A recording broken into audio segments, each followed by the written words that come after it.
लोग भी चैनल पर बहुत प्यारा सा देशभक्ति गीत लेके आई हूँ। उम्मीद है आप लोगों को बहुत अच्छा लगेगा। अच्छा लगे कमेंट में जरूर बताना। सीमा पे तिरंगा लहराया मोरे वीरना, सीमा पे तिरंगा लहराया मोरे वीरना, सीमा पे तिरंगा लहराया मोरे वीरना,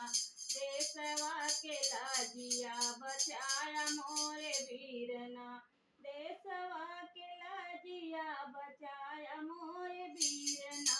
सीमा पे तिरंगा फहराया मोरे वीरना,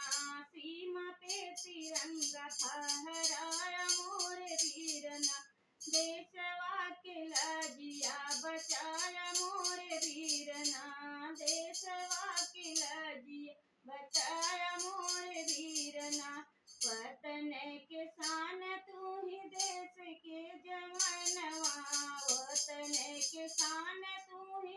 देश के जवानवा, पीठ ना दिखाया भारत माता के ललनवा, पीठ ना दिखाया भारत माता के ललनवा,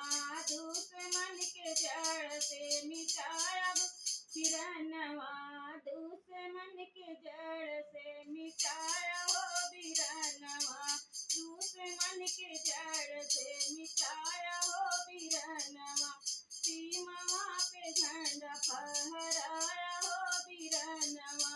माई के ममता बाप के दुलारवा, माई के ममता बाप के दुलारवा, वंश दुलार दिन भुलाया हो वीरनवा, बहनी के दुलार दिन भुलाया मोर वीरनवा, रखिया के लाज के बचाया मोर वीरनवा, रखिया के लाज को बचाया मोर वीरनवा, सरहद पे झंडा फहराया मोर वीरनवा, सीमा पे झंडा फहराया मोर वीरनवा, सीमा पे झंडा फहराया मोर वीरनवा, देशवा के लाजिया बचाया मोर वीरनवा, देशवा के लाजिया बचाया मोर वीरनवा।